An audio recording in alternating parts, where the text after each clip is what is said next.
Mesdames, Messieurs, bonjour, bienvenue dans ce journal. 8 parlementaires de la Commission défense et des forces armées de l'Assemblée nationale française sont en visite au Mali. Ils se sont rendus à Gao pour s'imprégner de l'évolution de la mission de reconquête de la force Serval sur place. Les députés français ont constaté la reprise des activités après avoir fait un tour au marché de la cité des Askia. Le compte rendu depuis Gao de Daouda Zoumana Traoré. Ces parlementaires n'ont d'autres objectifs que de voir revenir le Mali dans le concert des nations de droit. L'opération Serval de l'armée française, engagée pour cette cause, a fait un grand pas, constatent les parlementaires. Ils ont écouté d'une oreille attentive le gouverneur de Gao, le général de brigade Mamadou Adamandialo. Le chef de l'exécutif régional a fait l'état des lieux. Administration, services techniques, écoles et structures sanitaires opérationnelles depuis plus d'1 mois. Qui l'aurait cru après 1 an d'exaction sur la population. La vie reprend timidement mais sûrement, dira le gouverneur, avec la collaboration des forces armées françaises, de la MISMA, des femmes du Mali. L'implication des femmes et des jeunes victimes de cette barbarie à la prise de décision a émerveillé les parlementaires. Le général Diallo a également cité les problèmes dont la rareté de l'électricité, le manque de nourriture, l'absence des structures bancaires, entre autres. Mais déjà, certaines missions ont passé pour faire le point de la situation. Les parlementaires se disent satisfaits du résultat. Nous avons voulu d'abord venir à la rencontre de notre armée, d'abord pour les féliciter du travail qu'ils ont accompli, mais aussi rencontrer la MISMA, ce qu'on vient de faire, les féliciter également parce que sans la MISMA, cela aura été impossible. Et en même temps, rencontrer les autorités civiles. Et on va pouvoir rendre compte en France de cette opération, de dire que l'État malien est en train de se remettre en marche, que le gouverneur est présent, que le préfet est présent, que les écoles ouvrent, que le commerce redémarre. De passage, les parlementaires français ont salué le courage et la bravoure des forces armées tchadiennes qui ont anéanti les terroristes dans les massifs des Ifokas. La ruée des bras valides vers les sites d'orpaillage dans les zones de production agricole, le phénomène prend des propositions inquiétantes. Une vraie menace sur la campagne agricole 2013 dans les zones cotonnières selon le PDG de la CMDT. Face à cette situation, il lance un appel aux jeunes pour qu'ils restent dans les champs car selon lui, l'autosuffisance alimentaire est primordiale. Ces propos sont recueillis par Sidiki Dambili.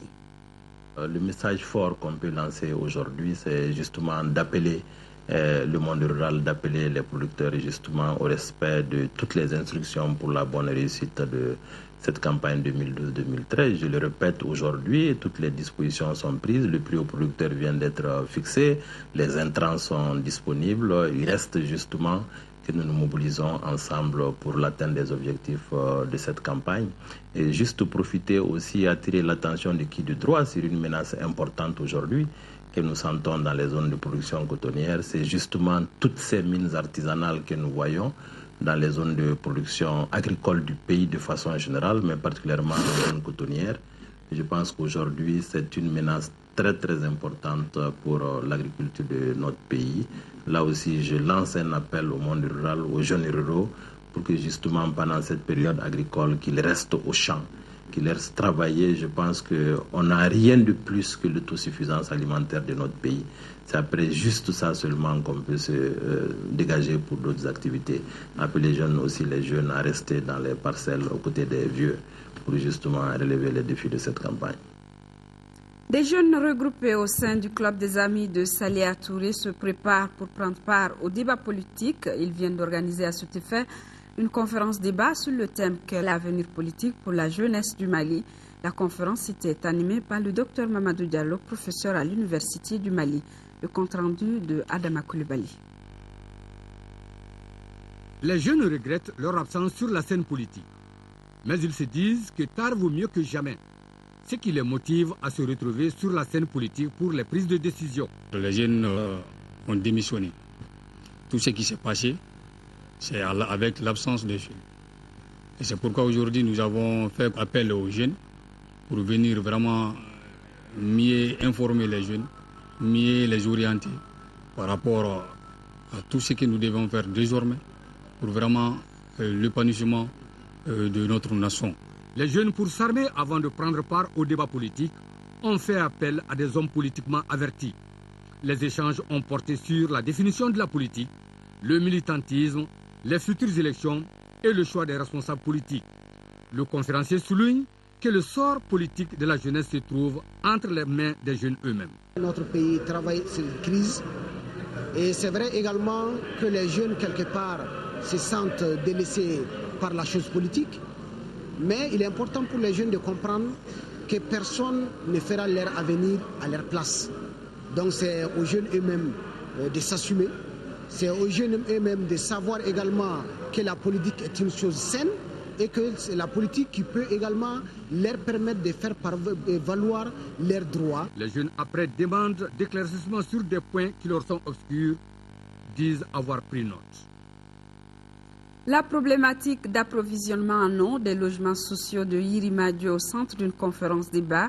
La rencontre est une initiative de l'Association des jeunes pour le développement des logements sociaux du Yirimadio. Les consommateurs et les acteurs en charge de la gestion de l'eau ont échangé sur les contraintes liées à la desserte en eau. Nouhoum Sissoko, compte rendu.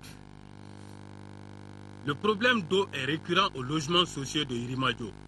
Le pic est atteint de mars à avril. Du coup, les 3500 abonnés sont soumis à des perturbations graves dans la fourniture de l'eau. Selon le représentant de la Société malienne de gestion de l'eau potable Somagep, ces perturbations sont imputables à la faiblesse des capacités de la station de pompage de Maniambougou à répondre à la demande. La capacité de cette station, c'est de 12 000 mètres cubes jour. 12 000 mètres cubes jour. Et cette station alimente les quartiers de Maniambougou rural. La station alimente les quartiers de Banangabougou, Sema, Missabougou, Yirimadio et les logements sociaux de Yirimadio. Nous sommes en train de prendre des dispositions qui sont en cours. Nous sommes actuellement en cours un projet de 12 000 mètres cubes la station de Missabougou et qui va alimenter ces zones-là, plus la construction d'un réservoir de 6 000 mètres cubes pour renforcer les réservoirs existants d'Outakoulou. Les 4 forages censés apporter un ouf de soulagement ne l'ont pas été. Les habitants prennent toujours leur mal en patience. J'ai demandé aux jeunes de faire la part des choses, d'avoir la patience. Les jeunes passent toute la journée à pomper avec beaucoup de bruit qui dérange même les fidèles de la mosquée. Mais malheureusement, ils ne peuvent pas avoir assez d'eau. Selon les spécialistes, la nappe phréatique n'est pas abondante à Bamako. C'est ce qui explique souvent le manque d'eau au niveau des forages. En attendant une solution durable, les citernes livreront de l'eau aux habitants des logements sociaux de Yirimadio, rassure un responsable de la Somagep. L'actualité en Afrique, en bref et en images, nous amène en Algérie avec le président algérien Bouteflika hospitalisé à Paris. Après un AVC, nous serons du côté de l'Espagne pour parler d'immigration, de la Mauritanie et aussi du Cameroun.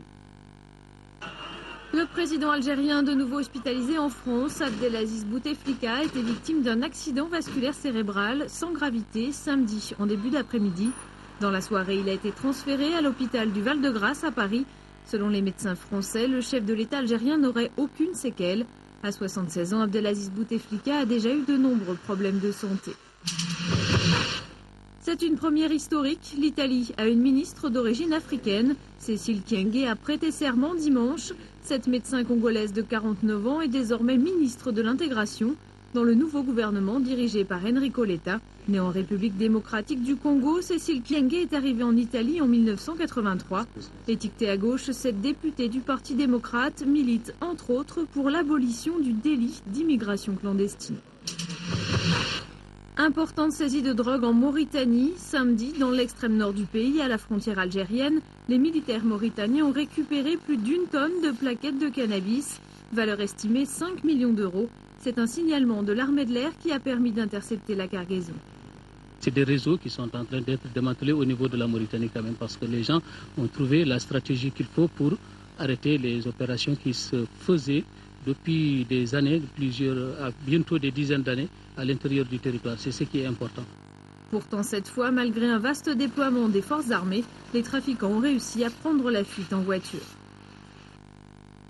L'actualité hors du continent, l'enlèvement et le viol d'une fillette de 5 ans à New Delhi a relancé la polémique sur le traitement par les autorités des affaires d'agression sexuelle en Inde. Depuis la fin de la semaine dernière, des manifestants se sont quotidiennement rassemblés devant l'hôpital où la fillette est hospitalisée. C'est ici, dans ces toilettes publiques de New Delhi, que la fillette de 6 ans a été retrouvée vendredi soir. Sauvagement violée et la gorge tranchée. La petite prenait chaque jour un bain ici. Ce soir, des gens sont venus nous dire qu'ils l'avaient retrouvée sur le sol des toilettes. Quand nous sommes arrivés, on l'a trouvée avec du sang autour du cou et elle était nue. Transportée en urgence dans cet hôpital, la fillette va subir plusieurs opérations de chirurgie réparatrice. Sa vie est hors de danger. Sévèrement critiquée pour son immobilisme, la police indienne a frappé très fort cette fois-ci. Une personne a été arrêtée et 22 autres ont été placés en détention. Ce sont des alcooliques, des drogués qui ont un passé criminel. Tous ont été interrogés. Bientôt, nous pourrons déterminer qui est le coupable et il sera arrêté. Quelques jours après le viol d'une fillette de 4 ans, l'affaire relance le débat sur les violences sexuelles envers les femmes et les enfants en Inde et l'impunité des agresseurs. Dans la rue, la population maintient la pression et réclame justice pour les droits des femmes. Retour à l'actualité nationale, les 26, 27 et 28 avril s'est tenue la 16e conférence nationale de la Jeune Chambre internationale du Mali. Les délégués venus de toutes les organisations locales membres de la JCI ont échangé sur la vie de l'organisation et aussi sur le défi. Ce conseil de la JCI Mali a réaffirmé la disponibilité des jeunes du Mali à soutenir les communautés en cette situation difficile que le pays traverse. Le rendez-vous de Koulikoro a vu la distinction des nouveaux sénateurs et l'adhésion de nouveaux membres, nous signale notre correspondant sur place de Traoré. Pour ce 16e Conseil national de la Jeune Chambre internationale JCI Mali à Koulikoro, ils étaient plus de 200 délégués venus de partout, de Kidal à Kenyeba, une manière de témoigner leur adhésion à ce réseau mondial de jeunes actifs. Après 4 mois d'exercice, les JCI du Mali ont, en cette période difficile pour notre pays, mesuré le chemin parcouru et ensuite, en 72 heures, posé les jalons futurs de l'organisation. Dans un engagement citoyen de participer à la construction d'un Mali de paix, la Jeune Chambre internationale entend agir avec exemplarité. Que de défis pour notre pays, que de défis pour notre organisation. Du défi de la sécurité et de la paix pour notre pays. Du défi de la croissance pour notre organisation. Du défi de l'engagement auprès de nos communautés à répondre au mieux aux différents problèmes qui sont autour de nous. L'agenda de ce 16e Conseil national a été bien respecté dans le temps. 11 nouveaux sénateurs ont reçu leur distinction et 11 nouveaux JCI ont fait leur entrée dans la grande famille de l'organisation. Des prix ont été décernés aux FaceTimer. L'OLM de Tombouctou a reçu le prix de la plus forte mobilisation avec 17 membres et Oumoukone de l'OLM Bamako a remporté le prix du concours d'art oratoire. Le tout devant des autorités engagées à accompagner cette organisation citoyenne. En mettant votre mandat sous le signe agir avec exemplarité, vous appelez la jeunesse à montrer le chemin même aux plus âgés. Les activités de formation citoyenne et même intellectuelle que vous menez permettent de fonder des espoirs. L'équipe de l'OLM de Koulikoro, les autorités régionales ainsi que les personnes de bonne volonté se sont réjouis de la tenue de ce conseil dans la capitale du Méguétan. Le rendez-vous est pris pour la cité des rails à Kaï pour la convention nationale. La société minière de Siama, dans le cercle de Kadelo, a investi près de 400 millions de francs CFA dans les services sociaux de Kadelo. C'est ce qui ressort des échanges entre les responsables de la mine et les autorités du cercle de Kadelo. Les responsables de la dite société en ont profité pour remettre un important lot de matériel au centre de santé communautaire de Siama. Le compte rendu de Cheikh Nabachili.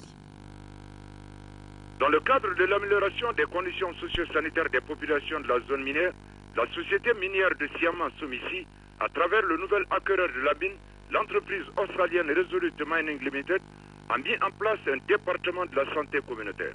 Les responsables du dit département se sont fixés comme objectif, entre autres, d'organiser des cadres de concertation avec les responsables du district sanitaire de la localité afin de dégager des voies et moyens permettant d'assurer les conditions socio-sanitaires des populations des différentes aires de santé.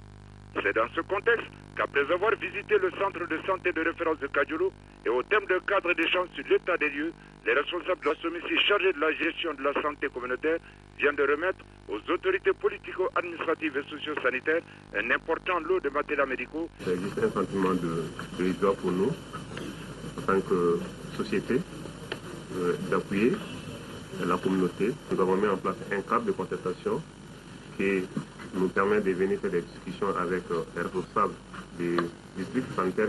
À travers cela, nous avons pu faire l'état des lieux et voir les problèmes.